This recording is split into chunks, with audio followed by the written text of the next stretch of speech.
de sigilen bɛ jamana kɔ kan I b'a fɛ ka I nin kanso ni ka o jɔ Mali kɔnɔna la tunga lafiya ayo haminata ni ka o bɔ tungarangew ulu kan musaka bɛ I bolo walima musaka tɛ I bolo dutɛrɛn bɛ maa min bolo walima ni dutɛrɛn tɛ I bolo I sen do tunga lafiya ka tɔn na walasa ka se ka I nin kanso ni ka o jɔ tɔn min yɛrɛ ni ale bɛ daminɛ maa 10 na fo ka taa se maa 16 o ma yani tɔn yɛrɛ ka sigi bolonɔbila sɛbɛn o bɛ taa kɛ notaire fɛ yen n'an b'a fɔ o ma ko seere tɔn sigilen kɔfɛ tirage au sort o de bɛ kɛ tɔn daminɛ la walasa ka se k'a dɔn maa fɔlɔ min ni ale ka so tile bɛ di a ma kalo 5 o kalo 5 maa kelen bɛ a ka so tile ni ka o sɔrɔ n'o ye villa hakɛlama ye kalo 7 o kalo 7 ka taa se kalo 8 ma maa wɛrɛ bɛ a ka villa tile sɔrɔ duplex fo ka taa se piscine ma ka taa se piscine ta ma I sen do tunga lafiya ka ni tɔn in na walasa ka se ka I nin kanso ni ka o jɔ ba maliba o kɔnɔna la danaya ale ni lafiya la dugukolo ko hami bɛ aw maa minnu fana na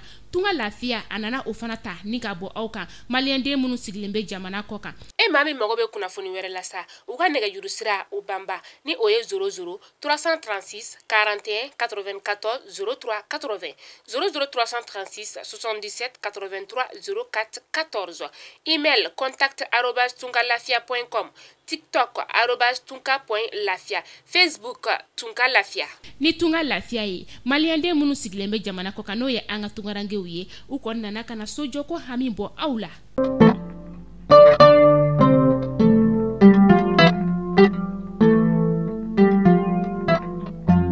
nisɔndiyalen do bi ka bi kunnafoni ni ka o lase aw ma hɛrɛ ani bade o kɔnɔna la an b'aw ladɔnniya k'a fɔ ko bi marisi kalo tile 31 san 2022 sɛgɛnbali ɲɛnabalo aw de an tɛ sɛgɛn aw foli la ka sababuya kɛ sanga n'a ka wagati a b'aw sigi k'an ka kunnafoni ni ka ale lajɛ k'a to fo aw sigiyɔrɔw la an b'a fɔ ko aw ni ce o la a y'aw bisimila kunnafoni olu waati selen ne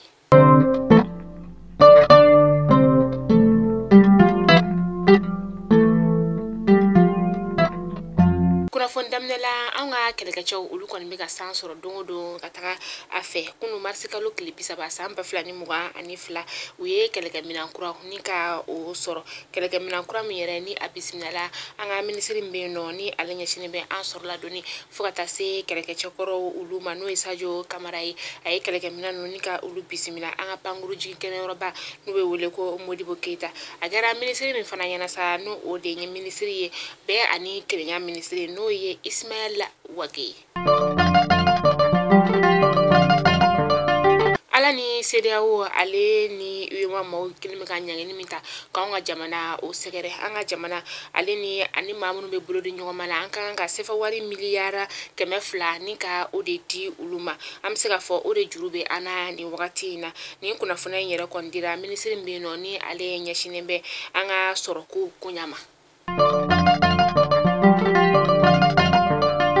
an bɛ taa Gawukaw fɛ yen nɔ sifinakaw olu farala ɲɔgɔn kan marisi kalo tile 29 tɛmɛnen na ni ka taama kɛ taama in yɛrɛ kɔni kun ye fɛn min ye o de ye k'u ka nisɔngoya ni ka o yira k'a fɔ ko nin wagati na nɛgɛjuru sira yɛrɛ kɔni tɛ olu ka dugu o kɔnɔna la fo ka taa se nin wagati in fana na ji yɛrɛ kɔni u tɛ ka o ye u ɲɛ la u kɔni ye wele dabila an ka jamana marabagaw ma k'u ka ko bɛɛ lajɛlen kɛ walasa u bɛ se ka bɔ nin degun in kɔnɔna la cogoya min na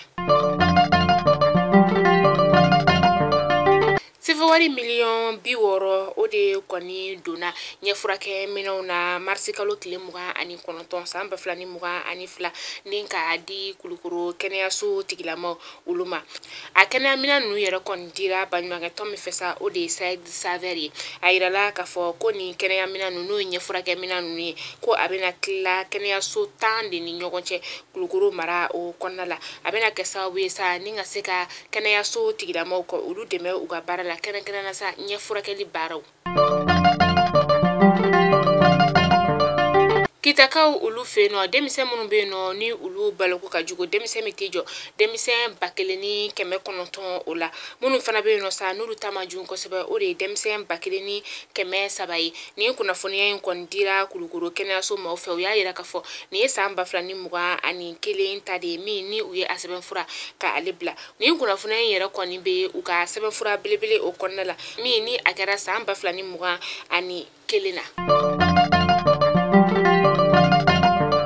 na ni wagati na an bɛ ka don funteni ale kɔnɔna la kosɛbɛ ni funteni donna maaw kɔni bɛ yala ni ka ventilateur fo ka taa se humidificateur ma ni olu ye sosumayalanw ni fiɲɛdilaw olu ye a yirala k'a fɔ ko ni fɛn ninnu kɔni labara kojugu a bɛ kɛ sababu ye ni ka kɔlɔlɔ lase an ma o kɔlɔlɔ dɔ bɛ t'i jɔ ninakililabana fo ka taga se fogofogolabana o ma o de la a fɔra ko ni maa o ma i bɛ humidificateur fo ka taa se ventilateur n'i bɛ ale jɔ i kunna i ka fenêtre bɛɛ lajɛlen dayɛlɛ fiɲɛ ka don ka fara o fiɲɛ kan o de bɛ kɛ sababu ye ni ka dɔ bɔ a kɔlɔlɔ la.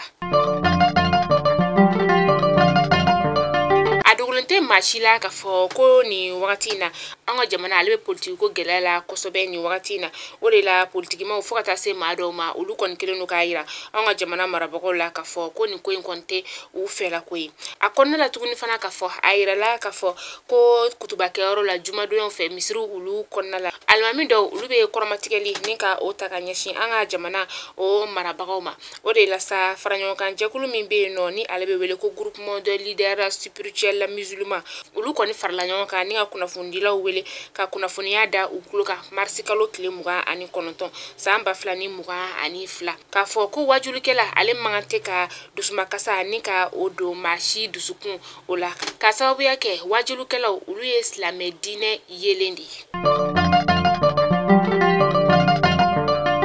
Minisiri ɲɛma n'o ye dɔgɔtɔrɔ Choguel Kokala Mayiga ale kɛlen ka taamakɛla ninnu ni ka u bisimila boulevard de l'indépendance o la kunu a ye u bisimila a ka cakɛyɔrɔ o yɛrɛ la n'o ye primature k'aw ladɔnniya k'a fɔ ko nin taamakɛla ninnu yɛrɛ kɔni ye kilomɛtiri 1360 ka o de taama u sen na Dakar ale ni Bamakɔ ni ɲɔgɔn cɛ ka se ka na u ka dɛmɛ ta ni ka ɲɛsin anw ka jamana o ma ni sifinaka ninnu u y'a laɲini an ka jamana marabagaw fɛ k'u ka waleya sugu bɛɛ lajɛlen kɛ jamana in ale kana bin ka sababuya kɛ ko ni Mali ale bina o ye Afrique jamana bɛɛ lajɛlen de binnen ni kuma in yɛrɛ fɔra u ka kuma laseba ale fɛ n'o ye Sulemana Jules Diallo ye an ka minisiri ɲɛma ale kelen ka kuma ta sa a ye tasibila kɛ ni ka ɲɛsin an ka finitigilaka minnu ni olu tora kɛlɛ la a y'a yira k'a fɔ ko maa kiti jugu dɔ fo ni gɛlɛya o y'i sɔrɔ wagati min na a ye foli kɛ ni ka ɲɛsin maa minnu bɛ yen nɔ olu ye nin taamakɛla ninnu ni ka u dɛmɛ u ka taama la fo ka na se a kuncɛmayɔrɔ o ma. An bɛ taa kɔkan kibaru la an bɛ taa Marokukaw olu fɛ yen nɔ nin wagati in na a yirala k'a fɔ ko Maroku sugu kɔnɔnaw kɔnɔna u ka balofɛnw olu sɔngɔ gɛlɛyalen don kosɛbɛ k'a sababuya kɛ sunkalo wagati ale bɛ ka don sen na. Tunisienkaw ka jamana ɲɛma n'o ye Kais Saied ye ale y'a yira k'a fɔ kunu marisi kalo tile 30 san 2022 k'a y'a laɲini k'a ka wasabulon ni ka o ci kalo 8 kɔfɛ n'a kun ye wasabulon min yɛrɛ n'a kun ye a ɲɔngiri. Mali kunnafoni jabaran najabaw kunnafoni damadamani tun bɛ an bolo kɔrɔ bi ni k'a da aw kelen-kelenna bɛɛ lajɛlen kulo kan n'ala man ka jɔnya jɔn an bɛ ɲɔgɔn sɔrɔ nɔ sini inshallah kunnafoni kuraw olu kɛnɛ kan k'a yir'aw la k'a fɔ ko tunga lafiya ale de ye anw ka kunnafoni ale ye jukɔrɔma dondoba ye a ye taa tunga lafiya ma olu fɛ yen nɔ walasa u ka se ka aw ni kan so ni ka o jɔ k'o di aw ma hɛrɛ ani baden o kɔnɔna la walasa aw ka se k'a dɔn k'a fɔ ko tunga lafiya aw bɛ k'a suit an fɛ an bɛna to ka question poser aw kunna tunga lafiya ale kan ni maa min y'a sɔrɔ commentaire la an bɛ i ka foli kɛ an ka flash ale banto la ni wagati na an bɛna ɲininkali min k'aw la o de ye tunga lafiya ale bɛ sigilen yɔrɔ jumɛn de la ni maa min y'a sɔrɔ i bɛ ka commentaire i b'a bila an bɛ ka commentaire ta an bɛ ka foli kɛ an ka flash o laban n'o ye an ka kunnafoni aw k'an bɛn sini inshallah kunnafoni kuraw olu kɛnɛ kan.